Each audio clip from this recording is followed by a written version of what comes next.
अस्सलामुअलैकुम। Straight talk में खुशामदीद। आपके साथ मैं हूं आयशा बख्श। वज़ीर दिफा ख्वाजा आसिफ ने कहा है कि साबिक वज़ीर आज़म इमरान खान, साबिक आर्मी चीफ और साबिक DGISI तालिबान को वापस लाए। ख्वाजा आसिफ का कहना है कि पार्लियामेंट में उन्हें तलब किया जाए, तहरीक पेश करेंगे। ख्वाजा आसिफ के मुताबिक नवाज शरीफ के खिलाफ केसेस को भी भुट्टो केस की तरह दोबारा सुना जाए। उन्होंने ये दावा किया है कि उन्हें ये धमकी भी दी गई कि उनके खिलाफ प्रेस कॉन्फ्रेंस की जाएगी, जिसके जवाब में उन्होंने कहा कि प्रेस कॉन्फ्रेंस करनी है तो कर लें। ख्वाजा आसिफ की ऐसे बयानात से ये सवाल जन्म ले रहा है कि ख्वाजा आसिफ इन हालात में ये बयानात क्यों दे रहे हैं, जब हुकूमत कायम हुए अभी 1 माह भी नहीं हुआ। गुज़िश्ता साल अक्टूबर में नवाज शरीफ की वतन वापसी के बाद से नून लीग मुफाहिमत की पॉलिसी के तहत ही सियासत कर रही है। नवाज शरीफ ने अपनी पूरी इंतखाबी मुहिम, जलसे और रैलियों में एक भी ऐसी बात नहीं की जिससे मुजाहिमत की झलक भी मिलती हो। नवाज शरीफ ज्यादा से ज्यादा चंद जजेस का नाम लेकर ही उन पर तनकीद करते रहे। इंतखाबात जीतने के बाद मुल्क में बहुत सी साजिशी मारूजात ने भी जन्म लिया, जैसे इंतखाबात में नवाज कैंप के उम्मीदवार ही क्यों हारे और शहबाज कैंप के अक्सर उम्मीदवार क्यों कामयाब हुए। अगर इन साजिशी मफरूजात को मान भी लिया जाए तो फिर इस पर खुद नवाज शरीफ ने क्यों खामोशी इख्तियार रखी। इस वक्त कौमी असम्बली में नून लीग के अक्सर MNAs और शहबाज शरीफ के करीबी वज़रा की तादाद मुफाहिमत की ही हामी रही है। जैसे वफाकी वजीर कानून आज़म नज़ीर तारड़ ने साबिक आर्मी चीफ और साबिक DGISI को कौमी असम्बली में तलब किए जाने के वफाकी वजीर दिफा ख्वाजा आसिफ के मुतालबे पर कहा है कि उन्हें कौमी असम्बली में तलब नहीं किया जा सकता, क्योंकि मुंतखब नुमाइंदों या काबीना के अरकान के अलावा किसी अनजान शख्स को कौमी असम्बली के फ्लोर पर आने की इजाज़त नहीं, मगर उन्हें कायमा कमेटियों में तलब किया जा सकता है। यही है वो हालात जो ऐसे सवालात को जन्म दे रहे हैं कि ख्वाजा आसिफ क्यों माजी के उन किस्सों को याद करना शुरू हो गए हैं जिनका जिक्र अब खुद नवाज शरीफ भी नहीं कर रहे हैं। इसी पर गुफ्तगू करेंगे। पैनल में हमारे साथ हैं शहजाद चौधरी, अबसार आलम, जैगम खान और इफ्तिखार अहमद। आप सभी के लिए सवाल। वज़ीर दिफा ख्वाजा आसिफ किसके इमा पर ऐसे मुतालिबात कर रहे हैं? शहजाद साहब, अभी हुकूमत बनी है, चंद हैं और वफाकी वज़रा के जैसे बयानात हैं। एक तरफ ख्वाजा आसिफ के मुतालिबात और फिर माजी की यादें साथ साथ उनको सता रही हैं, और फिर आज़म नज़ीर तारड़ साहब उस पर जवाब दे रहे हैं। ऐसे मुतालिबात इस वक्त क्या ज़रूरत दरपेश आई ख्वाजा साहब को?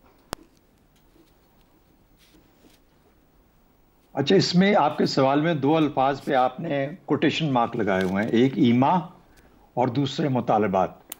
अच्छा, मुतालबात का तो बड़ी हद तक अंदाज़ा है क्योंकि आपने सारे बयान भी कर दिए। असल में आपका सवाल ईमा पे है कि किसकी ईमा पे ये सब कुछ कर रहे हैं।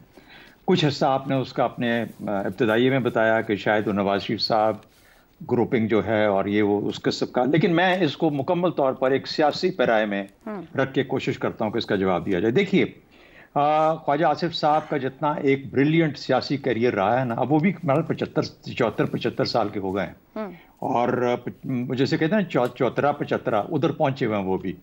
तो मुझे यूँ लगता है कि जैसे एक आउटस्टैंडिंग और एक जिसे कहते हैं फ्लॉलेस पॉलिटिकल कैरियर के बाद जब आपके बारे में इस किस्म की एक परसेप्शन हो कि आपका जो इलेक्शन है, जो आपकी जीत है, जो आपकी पोजीशन है, सियासी पोजीशन, वो किसी हद तक कॉम्प्रोमाइज्ड है, तो फिर एक दिल के अंदर एक थोड़ा बहुत एक ख्याल सा रहता है कि ये मुझे क्या ज़ेब देता है कि मैं अपने इस उम्र के इस हिस्से के अंदर इस तरह की परसेप्शन अपनी लेगेसी के अंदर शामिल कर लूँ। एक तो ये बात होगी। दूसरी बात, देखिए, इसका जवाब तो ख्वाजा आसिफ साहब ही यकीनी तौर पर दे सकते हैं कि वो क्यों ये बातें कर रहे हैं, लेकिन उनकी बातों में कुछ और भी चीज़ें हैं। उन्होंने मिसाल के तौर पर कहा कि मैं बाजवा और फैज़ को यहाँ पे हाजिर करना चाहता हूँ, वो आए असेंबली में आके अपनी पोजीशन को वाज़ेह करें, जिसका आपने रेफरेंस भी दिया। अच्छा, और दूसरा उन्होंने फिर ये भी कहा कि मैं सोच रहा हूँ कि मैं सियासत छोड़ दूँ। अब ये ऐसी चीज़ें हैं जो कि एक ऐसे इंसान की तरफ से आ सकती हैं जो कि बहुत मेंटल एक प्रेशर के अंदर है, बहुत ज़्यादा स्ट्रेस में है।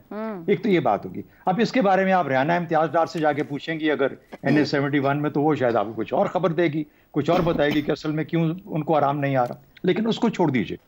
मेरा अपना ख्याल ये है कि इतने आउटस्टैंडिंग कैरियर के बाद इस तरह की, देखिए NA-130 जो था ना लाहौर का, जब ये नतीजा आया तो अगले 1-2 दिन के अंदर जब इस किस्म की बातें शुरू हुई तो शायद मैंने या हम में से किसी ने जिक्र किया और हमारी बात कि यार ये इस तरह के लवली इतने प्यारे कैरियर के बाद, नवाज शरीफ साहब के 40 साल सियासी कैरियर के बाद इस तरह की गुफ्तगू ज़ेब नहीं देती कि वो इस किस्म का कोई एक जैसे कहते हैं कि तफवीज़ की हुई किसी का कोई तोहफा इनाम, तोहफतन कोई सीट लेने की जरूरत नहीं थी। अगर नहीं है तो नहीं है, और ख़ासतौर पर ऐसी सिचुएशन में जब आप प्राइम मिनिस्टर नहीं बन रहे।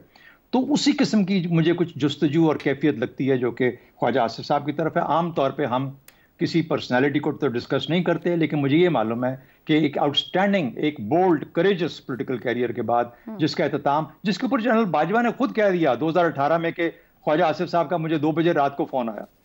यानी यहां तक बातें खुल के सामने आ गई। और फिर इस इलेक्शन के बाद क्या सच है क्या झूठ है वो तो इलेक्शन कमीशन ही हमें बताएगा, लेकिन कहने का मतलब ये हुआ कि आपने सब कुछ कर लिया, आपने हलफ ले लिए, आपने वजारतें संभाल ली, और उसके बाद भी फिर आप को इस किस्म की गुफ्तगू करनी पड़ जाए तो फिर थोड़ा सा ज़रा इंसान को सियासी पराये में रहते हुए सोचना पड़ता है कि कहीं ना कहीं पे कोई सियासी शायद सोच ऐसी है, जो फिक्र है, जो कि आपको लाहक है, जिसकी वजह से आप इस किस्म की बात करते हैं। मेरा तो बड़ा बुनियादी तौर पर सियासी पराये में रहते हुए नजरिया है इसके ऊपर। ठीक हो गया जी। इफ्तिखार साहब, ख्वाजा आसिफ की जो मुतालिबात हैं मुफाहिमत के लंबरदार जो शहबाज शरीफ साहब हैं, वज़ीर आज़म पाकिस्तान, उनके लिए मुश्किलात खड़ी कर सकते हैं? ये जस्ट ऐसे ही बयानात हैं या फिर किसी दबाव, सियासी दबाव या परेशानी में ऐसे बयानात दे रहे हैं?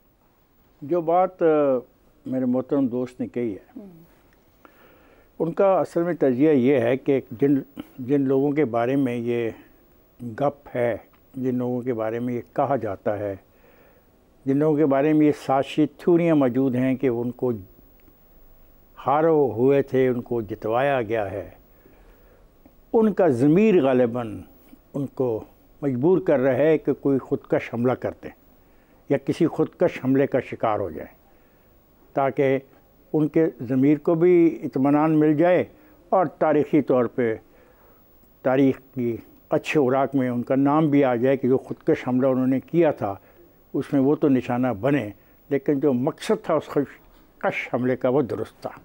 मुझे कोई ऐसी बात लगती है ना। तो आप गरीबों की बात करते हैं, आप सहाफ़ी भी अजीब लोग हैं, कैसे कैसे सवाल इर्रेलेवेंट उठा कर ले आते हैं। भला उसको बुला भी लिया जाए, वो जो साबिक़ चीफ ऑफ आर्मी स्टाफ है, या वो दूसरे को भी बुला लिया जाए तो क्या फ़ायदा जी? मुझे यही तो सवाल है कि क्यों मुझे कोई फ़ायदा नहीं है, मुझे बात करने, कोई फ़ायदा नहीं। आप तो फिर मुझे बात करने देना। मैं तो उन लोगों पे हैरान हूँ जो इस किस्म के डिबेट को इस मुल्क में जन्म देते हैं। 2 वफाकी वज़ीर इसी पे सवाल जवाब कर रहे हैं पिछले 48 घंटों से। मुझे कोई तल्लुक़ नहीं, ना उस वफाकी वज़ीर से ना दूसरे वफाकी वज़ीर से, ना उनकी इतनी पहुँच है जितनी पहुँच मेरी और मेरे दोस्तों की आपके प्रोग्राम की वसातत से पाकिस्तान के अवाम के साथ है। और उन गरीबों की तो कोई बात ही नहीं करता।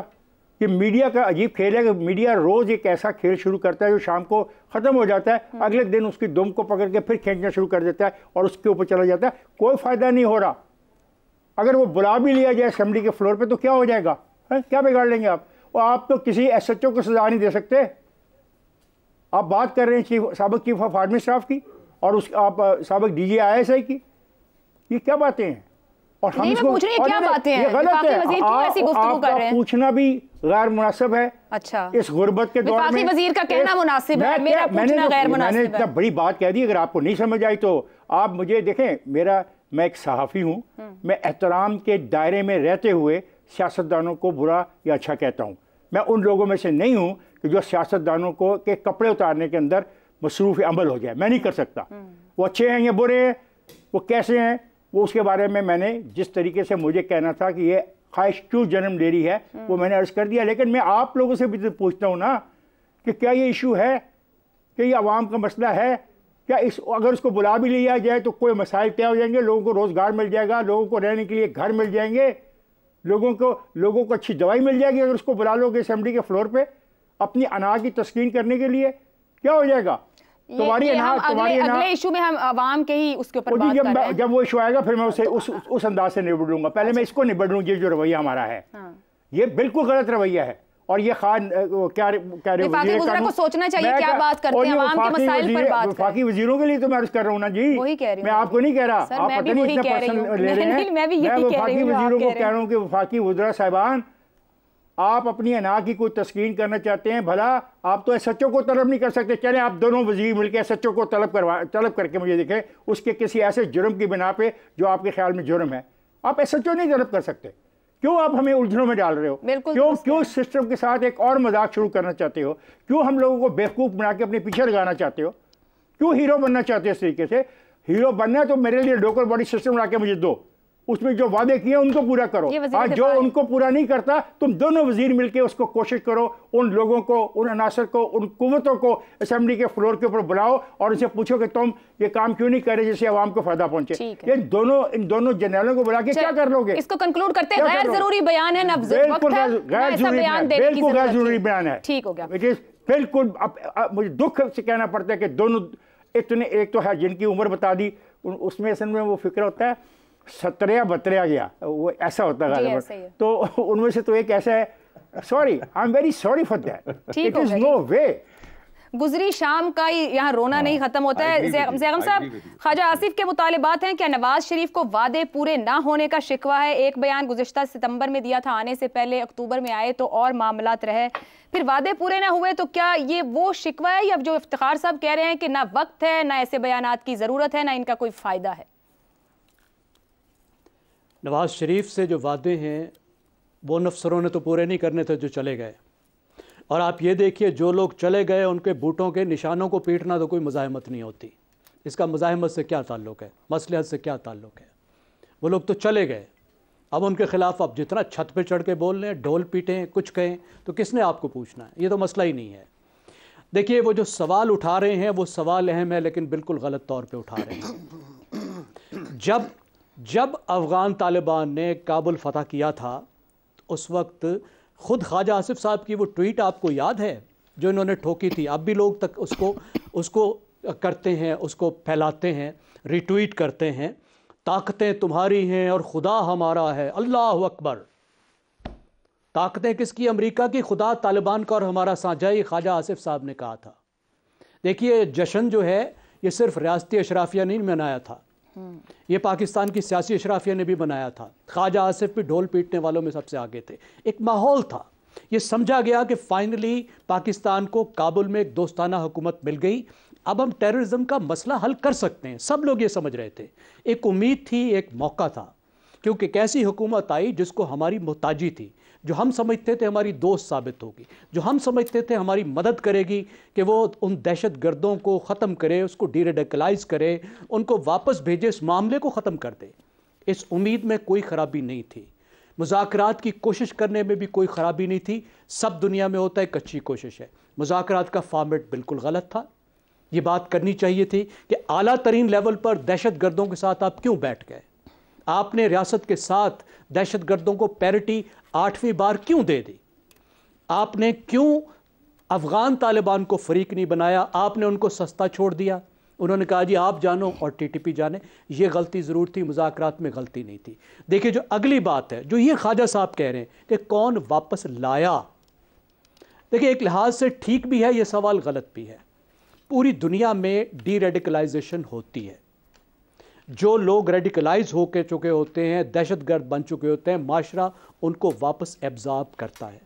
लेकिन डी रेडिकलाइजेशन की एक पूरी साइंस है। इन लोगों को इनको कैंप बनाए जाते हैं, उन कैंपों में रखा जाता है, उनमें तालीम दी जाती है, उनको स्किल दिए जाते हैं ताकि कोई नया काम ज़िंदगी में कर सकें। लड़ने के अलावा उन्हें कुछ नहीं आता। उनको नफ्सियाती सपोर्ट दी जाती है क्योंकि उनके नफ्सियाती मसले होते हैं, उनकी जज्बाती मदद की जाती है। फिर एक अहम बात ये होती है कि उनको आइडियालॉजिकल रिहेबिलिटेशन की ज़रूरत होती है। इन लोगों का इस्लाम का तसव्वुर भी तो बदलना है ना। वो इस्लाम का तसव्वुर जो पूरी उम्मत का है, इनका इस्लाम का तसव्वुर उससे मुख्तलिफ है। तो इनकी वो मजहबी रिहेबिलिटेशन की भी ज़रूरत होती है। इस प्रोसेस के बाद आप उनको माशरे में लाते हैं। सवाल ये है कि ये सारा प्रोसेस क्यों नहीं किया गया?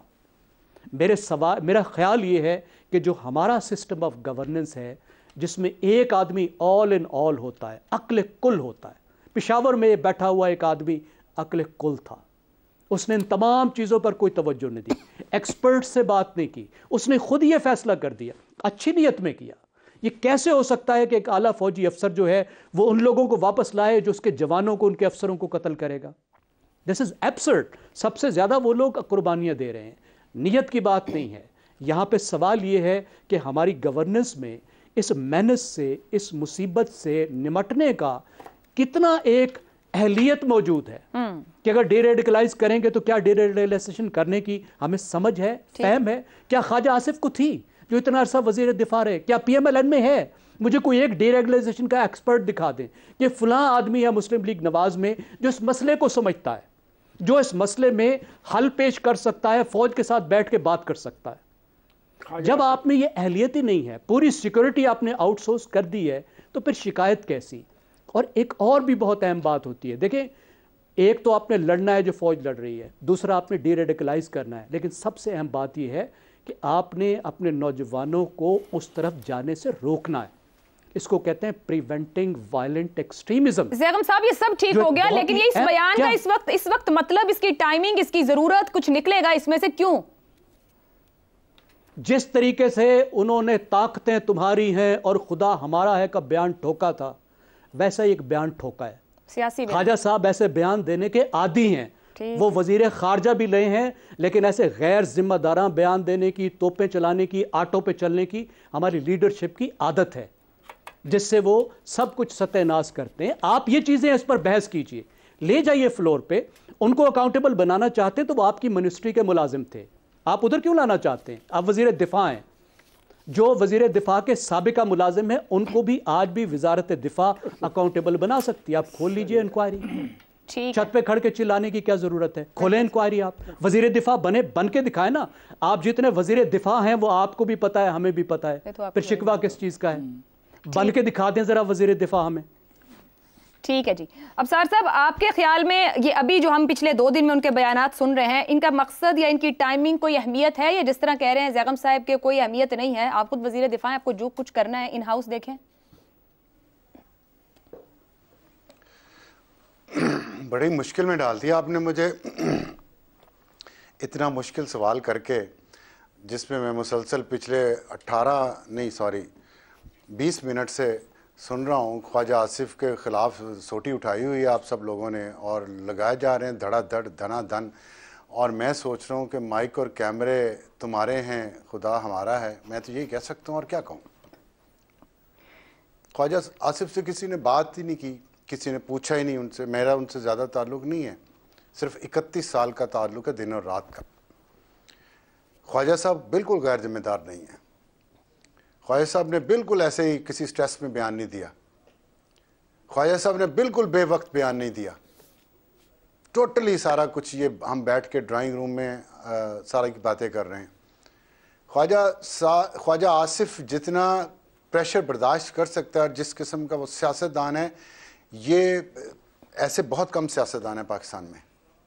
और टाइमिंग का मैं सिर्फ आपको बता दूं एक चीज़, ये जो हमला हुआ है ना मीर अली में, और उसके बाद पाकिस्तान ने जो एयर स्ट्राइक्स किए हैं, उसके बाद अफगानिस्तान ने जो रिस्पॉन्ड किया है, और उसमें जो हमारा पॉलिसी फेलियर है कि हमारा एक हमसाया जिसको हम स्ट्रेटेजिक डेप्थ कहते रहे पिछले 40 साल, वो आज हम उससे जंग कर रहे हैं। इसके बावजूद कि पूरी दुनिया की मुखालफत करके हमने अफगान तालिबान को सपोर्ट किया, उनके आने को वेलकम किया, उनको अपनी इकॉनमी तबाह करके, जिसका कल ज़ैगम खान साहब ने बड़ी तफसील से बताया, हमने उनको खड़ा किया उनके पाँव पे, और वो पॉलिसी इतनी शिद्दत से नाकाम हुई है कि हम उनसे जंग कर रहे हैं। तो ये पॉलिसी किसने बनाई थी, इसका पूछा जाना जरूरी है। पर्दे के पीछे क्या हो रहा है, ये पर्दे के पीछे जो कुछ हो रहा है उसकी वजह से ख्वाजा आसिफ ने यह बयान दिया होगा, ये मैं आपको यकीन से कह सकता हूँ। ठीक।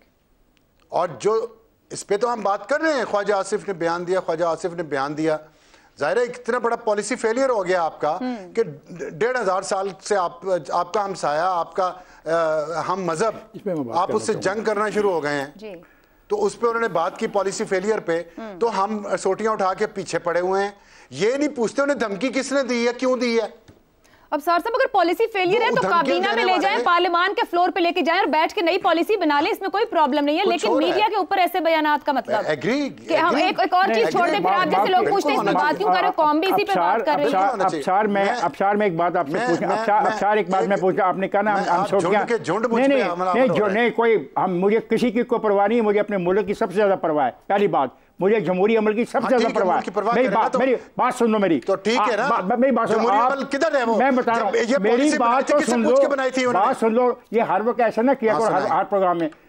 आपने कहा हम आपको सूटियां लेके फिर रहे हैं, क्या ये शख्स कभी भी इस प्रोसेस का हिस्सा नहीं था? यही शख्स, हाँ, कभी नहीं था।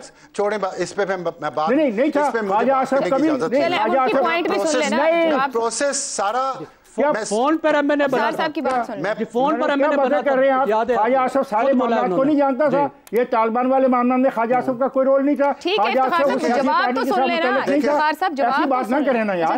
नहीं, आपने हमें कह दिया हम सूफियां लेके पीछे पड़े। नहीं भाई, हम बात करना चाह रहे हैं कि मुझे बताया जाए कि नहीं, गलत, आप गलत कह रहे हैं। अच्छा, जवाब तो आप गलत कह रहे हैं।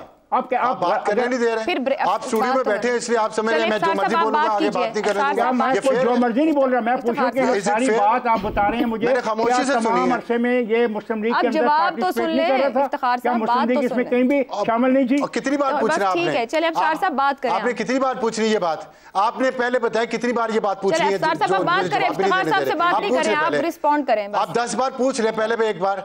चले आप रिस्पॉन्ड करें। बिल्कुल सोटियां लेके फिर रहे हैं आप। और मैं कहूँगा जहाँ तक प्रोसेस की बात है, ये प्रोसेस का हिस्सा थे, ख्वाजा आसिफ के नहीं थे, तो ख्वाजा आसिफ इस प्रोसेस का जितना हिस्सा थे वो आपको भी पता है, मैं भी पता, मुझे भी पता है। मैं इस पर बात नहीं करना चाहता और उसकी वजूहत आपको भी पता है, मुझे भी पता है, इसलिए मेरा मुंह न खुलवाना। प्रोसेस मैं प्रोसेस उधेड़ के रख दूंगा यहाँ पे 1 मिनट में। लेकिन छोड़े इस बात को, आगे चलें। मैं कुछ और कह रहा हूँ, मैं कह रहा हूँ। चले ठीक है, करते हैं, हम एक ब्रेक की तरफ जाते हैं, ब्रेक से वापस आएंगे तो मामले को आगे बढ़ाएंगे। एक बार फिर आपको खुशामदीद कहेंगे। पाकिस्तान और IMF के दरमियान स्टाफ लेवल मुआहिदा तय पा गया है। इस पेशरफ्त के बाद पाकिस्तान के लिए कर्ज की आखिरी किस्त $1 अरब 10 करोड़ जारी होने की राह हमवार हो गई है। आखिरी किस्त मिलने के साथ ही $3 अरब का स्टैंड बाय अरेंजमेंट भी मुकम्मल हो जाएगा। IMF एलामिया के मुताबिक नई कर्ज की जो शराइत वाज़ेह की गई हैं, इनमें टैक्स नेट को बढ़ाना, टैक्स एडमिनिस्ट्रेशन बेहतर करना, बिजली की ट्रांसमिशन और डिस्ट्रीब्यूशन सिस्टम बेहतर करना, खसारे का शिकार सरकारी इदारों में गवर्नेंस का बेहतर निज़ाम लाना और तवानाई की कीमतें बढ़ाकर गर्दिशी कर्जे में इजाफा रोकना वगैरह शामिल है। वज़ीर आज़म शहबाज शरीफ ने SIFC एपेक्स कमेटी से खिताब में कहा है कि IMF मुआहदे पर पूरी टीम को मुबारकबाद। IMF के एक और प्रोग्राम के बगैर हमारा गुजारा नहीं। नए प्रोग्राम का दौरानिया 2 से 3 साल तक हो सकता है। वज़ीर आज़म ने रिफॉर्म से मुताल्लिक़ बात करते हुए कहा कि हमें अब डीप रूटेड स्ट्रक्चरल रिफॉर्म्स लेकर आनी है। मुल्क की मईशत को बहुत बड़े बड़े चैलेंजेस दरपेश हैं। महंगाई का तूफान है, गरीब आदमी पिस चुका है। मुल्क में माइक्रो लेवल पर इस्तेहकाम लाना होगा। मुस्तकबिल में हमें मुश्किल और कड़वे फैसले करना होंगे। बदकिस्मती से सुर्ख फीता हमारे पाँव की जंजीर बन चुका है। बिजली चोरी की आधी रकम भी रिकवर करें तो 1350 अरब रुपए आ जाएंगे, जिससे हम कशकोल तोड़ सकते हैं। हमें मिलकर काम करना होगा, अकेले जिम्मेदारियां अदा नहीं कर सकता। वज़ीर आज़म की इस गुफ्तगू से यही पैगाम मिलता है कि तमाम ही स्टेक होल्डर्स की जानिब से स्ट्रक्चरल रिफॉर्म्स करने का उसूली फैसला कर लिया गया है। तो ऐसे में अहम सवाल यही है कि वो माशी रिफॉर्म्स जो नवाज शरीफ अपने 9 साल इख्तिदार और ख़ुद शहबाज शरीफ 16 माह की हुकूमत में ना कर सके, क्या अब शहबाज शरीफ वो स्ट्रक्चरल रिफॉर्म्स और इस्लाहात कर पाएंगे? इसी पर सवाल रखेंगे। IMF के एक और प्रोग्राम के बगैर गुजारा नहीं। गरीब आदमी पिस चुका, स्ट्रक्चरल रिफॉर्म्स और माइक्रो लेवल पर इस्तेहकाम लाना होगा। शहबाज शरीफ मर्ज की तशखीस हो गई, क्या दवा हो पाएगी? जैगम साहब, मर्ज की तशखीस तो बहुत दिनों से हो गई। जो डॉक्टर देखता है वो यही बताता है, मर्ज भी बताता है, दवा भी बताता है। मसला ये है कि बिल्ली के गले में घंटी कौन बांधेगा।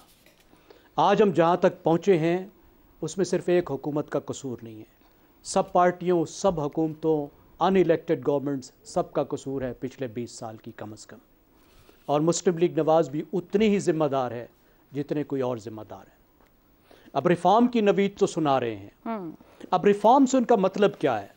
कुछ चीज़ें तो वो हैं जो IMF ने मुर्गा बना के करानी है, क्योंकि अब 3 साल के आपको एक्सटेंडेड प्रोग्राम में जाना है। 6 से 8 बिलियन आपको चाहिए, उसके बगैर मईशत चल नहीं सकती और उसके लिए बड़ी सख्त कंडीशंस होंगी। एक बात तो ये है कि वो जो कंडीशनैलिटीज़ आपने पूरी करनी है उसको खूबसूरत सा नाम दे दें आप कि ये स्ट्रक्चरल रिफॉर्म्स हैं, लेकिन वो काफ़ी नहीं होते।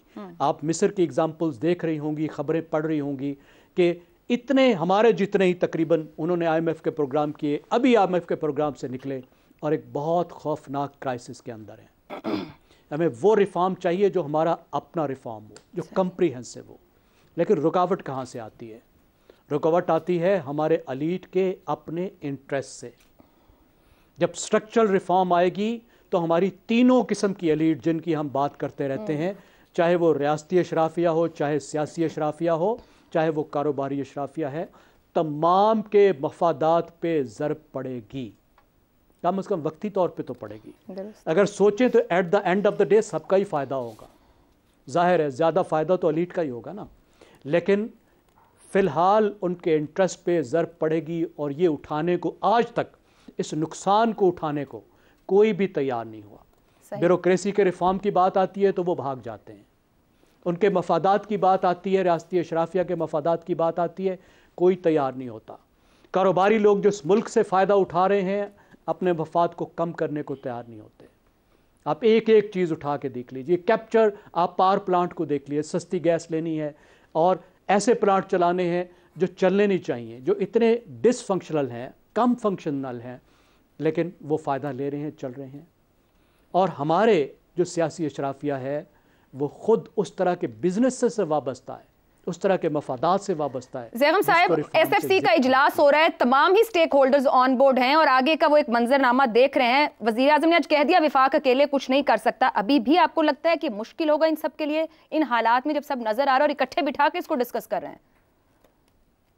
जो काम इन्होंने 75 साल में नहीं किया, जो इन्होंने 23 बार IMF के पास जाके नहीं किया, जो इन्होंने डिफॉल्ट को हाथ लगा के नहीं किया, जो इन्होंने दुनिया से पीछे रहने के बावजूद नहीं किया, कि बांग्लादेश से भी इतने पीछे रह गए, जरा आप तसव्वुर कीजिए, हर इंडिकेटर पे, ठीक है, कोई हेल्थ का हो, एजुकेशन का हो, माशी तरक्की का हो, एक्सपोर्ट्स का हो, रिजर्व का हो, उन्होंने नहीं किया। ठीक हो गया। नहीं, कैसे मान लो? चलें, वो कहते हैं ना कि हम तो चढ़े हुए चांद को मानेंगे, जब ये कुछ करेंगे। चलें, आप फिर उस चांद के निकलने का इंतजार करें, इसी उम्मीद पर गुफ्तगू आगे बढ़ाते हैं। अफसार साहब, बिल्ली के गले में क्या आपकी बार घंटी बांध ली जाएगी, यानी कि जिन रिफॉर्म्स का जिक्र हो रहा है हम उस तरफ बढ़ पाएंगे, क्योंकि इकट्ठे ऑन बोर्ड हो रहे हैं, बैठ रहे हैं, SIFC के इजलास चल रहे हैं, IMF से बातचीत हो रही है, नतीजा खेज हो जाएंगे मामलात?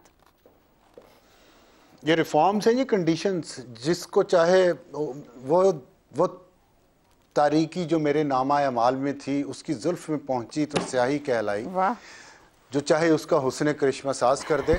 मतलब कमाल करते हैं आप लोग।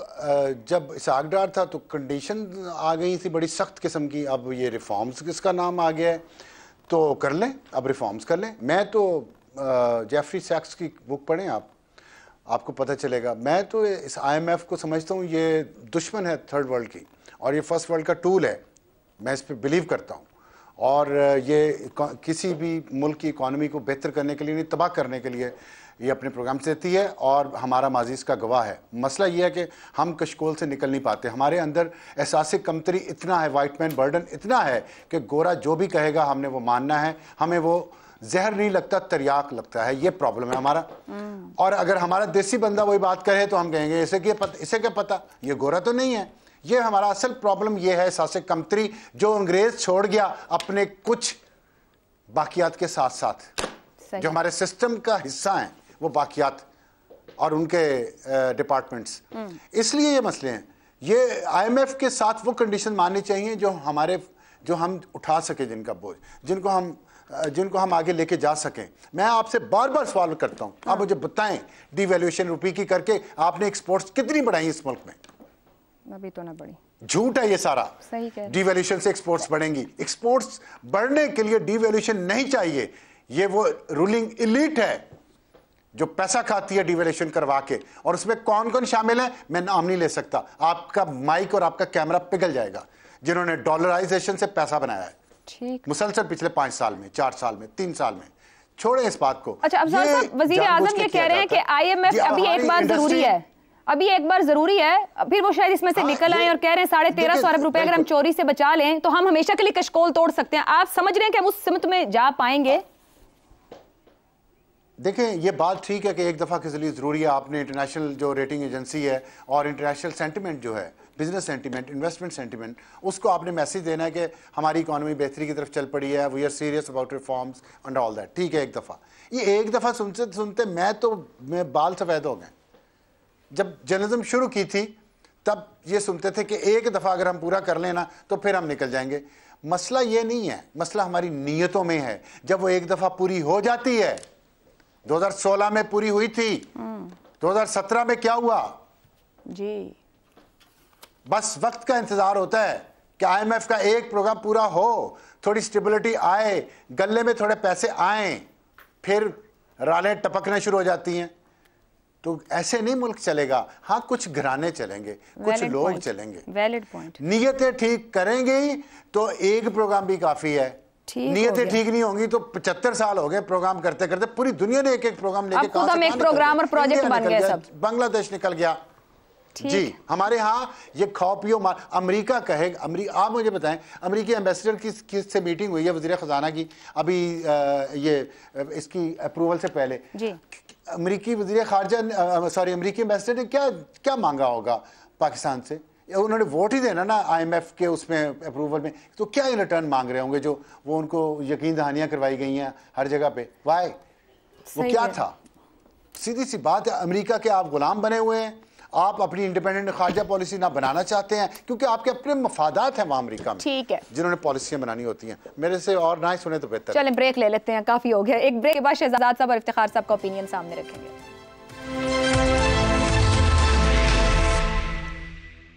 वज़ीर आज़म शहबाज शरीफ ने आज ये भी कहा कि अगर बिजली चोरी की आधी रकम भी रिकवर कर लें तो 1350 अरब रुपए आ जाएंगे और हम कशकोल तोड़ सकेंगे। शहजाद साहब, ये कैसे रुकेगी बिजली चोरी? पंजाब में जहां नून लीग की हुकूमत है काफ़ी हद तक अदायगी होती है, मगर सिंध, KP और बलोचिस्तान की बात की जाए तो क्या बिजली चोरी रोक पाएंगे और ये 1350 अरब रुपए इकट्ठे कर लेंगे?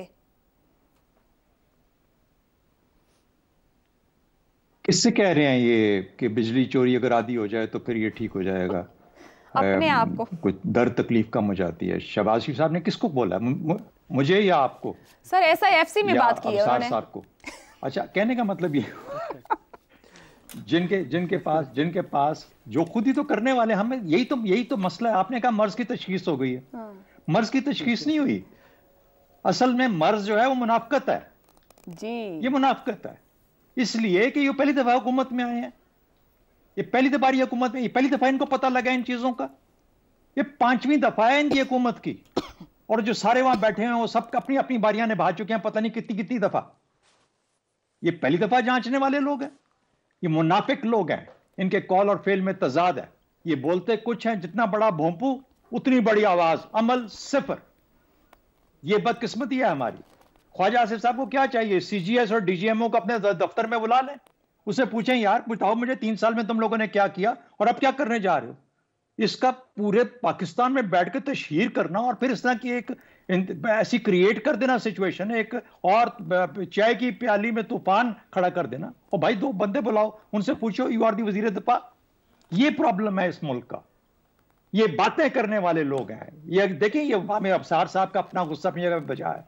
कहते हैं वो असल में यहां अगर उधेड़ना शुरू करें ना तो क्या क्या सिर्फ एक काम करें, 131 अरब का ना अफसार साहब ने IMF से हमने लोन लिया, अमेरिका नवाज ये वो फलाने 131 अरब डॉलर हमने आज दुनिया का पे करना है।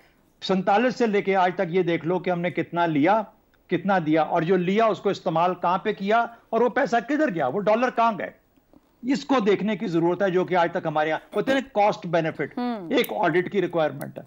बदकिस्मती हमारी ये है कि हम उस तरफ नहीं जाते, अपना एहतसाब नहीं करते, बिल्कुल उस एहतसाब से डरते हैं क्योंकि बहुत कुछ खुलना शुरू हो जाता है, उधड़ना शुरू हो जाता है, और जब उधड़ता है फिर छुपने की जगह नहीं बचती। तो ये मसला है हमारा। इससे फर्क नहीं पड़ता कि कौन क्या कहता है और किस तरह कहता है, बात ये होती है कि आपका अमल क्या कहता है और आपका अमल क्या। रिफॉर्म्स हो, इसकी तत्हीर हो, पकड़ना हो, टैक्स बढ़ाना हो, ये सब कुछ करने वाले काम है, लेकिन बिल्ली तो खड़ी है, घंटी वाला मसला कौन बांधेगा? और ये इनमें हिम्मत है करने की, मुनाफकत की इंतहा है। खुद अपने ऊपर घंटी बांधेंगे। आपको भी शक है इस पे? अपने गले में सबसे पहले डालें, उसके बाद पता चलेगा कि बाकियों के ऊपर कैसे डालें। ठीक हो, किस सवाल ही पैदा नहीं होता, दवा नहीं होगी। और ज़ैगम साहब ने भी बात की। इफ्तिखार साहब, ये जो स्ट्रक्चरल रिफॉर्म्स और ये जो सब बड़ी बातें हैं, ये चंद चढ़ेगा क्या? देखें, हो तो सकता है, सकता है तो हमें भी पता है, हो सकता है, होना चाहिए। भाई यही तो तुम्हारा प्रॉब्लम है कि तुम जो ज़्यादा चीखता है उसको तो इंटरप्ट नहीं करते। मुझे ऐसे शरीफ आदमी को जो धीमा बोलता है इंटरप्ट कर देते हो। अभी मैंने पहला फिक्रा बोला है और आपने मुझे टोक दिया। देखो बात यह है कि अब टैक्स की जो बेस है इसको बढ़ाना पड़ेगा। ये मैं सुन रहा हूँ कि 25 लाख जो रिटेलर्स हैं उनके बारे में फ़ैसला कर लिया गया। ये नंबर 1 होगा। नंबर 2 है बिजली की चोरी। भला कहीं भी कर रहा हो, महल्ले में कर रहा है या सूबे में कर रहा है या डिस्ट्रिक्ट में कर रहा है, हमें रोकना चाहिए और रोकना होगा। ख़ासतौर पर ये जो हमने मुआहदे के रखे हैं बिजली को पैदा करने के। और फिर मुझे आज की जो मीटिंग हुई उसमें ये नहीं समझ आई कि क्या ये स्टील मिल के बारे में और PI के बारे में कोई हतमी फ़ैसला करने की पोजीशन में है या नहीं। ये 4-5 चीज़ें हैं अगर हम कर लें 2-1 साल के अंदर, तो मेरा ख्याल है कि हम जो बिल्कुल खड़े हैं खाई के किनारे पे गड़े में गिरने के लिए डिफ़ॉल्ट के उससे हम बच जाएंगे एक। और दूसरा, थोड़ी बहुत मार्केट में स्टेबिलिटी आ जाएगी, लोग सरमायाकारी करेंगे, बाहर से भी लोग आके पैसा लगाएंगे। और ये एक अच्छी मिसाल बना रहे हैं कि अगर सारे ही एक जगह पे इकट्ठे होकर बैठ के फैसले करें तो उन बाहर के ममालिक में एक सवाल था कि हमें गारंटी क्या देगा अगर हम सरमायाकारी करें, क्योंकि कुछ मुआहदे ऐसे थे हमारे जिनको हमारी अदालतों ने गलत तौर पे हैंडल किया और फिर हमें उसका नुकसान हुआ। एक छोटा सा सवाल आपसे, IMF ने NFC के अवार्ड में तब्दीली का मुतालबा किया, हुकूमत की तरफ से इनकार है, मुतालबा दुरुस्त नहीं हो सकती। देखिए NFC अवार्ड कोई, मुझे नहीं समझ आती कि जानते बूझते IMF ऐसा हरकत क्यों कर रहा है। वो हमारा कॉन्स्टिट्यूशन के अंदर एक डिसीजन है, उसके लिए हमें वापस कॉन्स्टिट्यूशन में जाना पड़ेगा।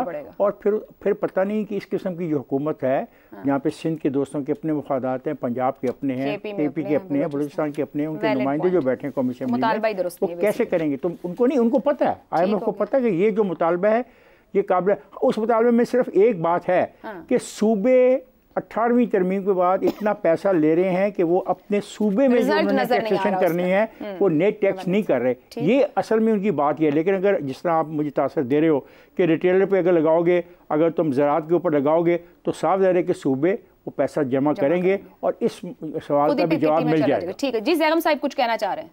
2017 में 20 बिलियन करंट अकाउंट डेफिसिट आया था, उस वजह से हम दोबारा IMF के प्रोग्राम में गए थे। और वो इस वजह से आया था कि 2013 से 2017 तक हमारी जो इंपोर्ट्स हैं वो बढ़ गई थी, 50% बढ़ गई थी, एक्सपोर्ट जो हैं वो 1% भी नहीं बढ़ी थी। इस वजह से हम दोबारा गए थे और चीन का जो माल है वो आना बंद हो गया था।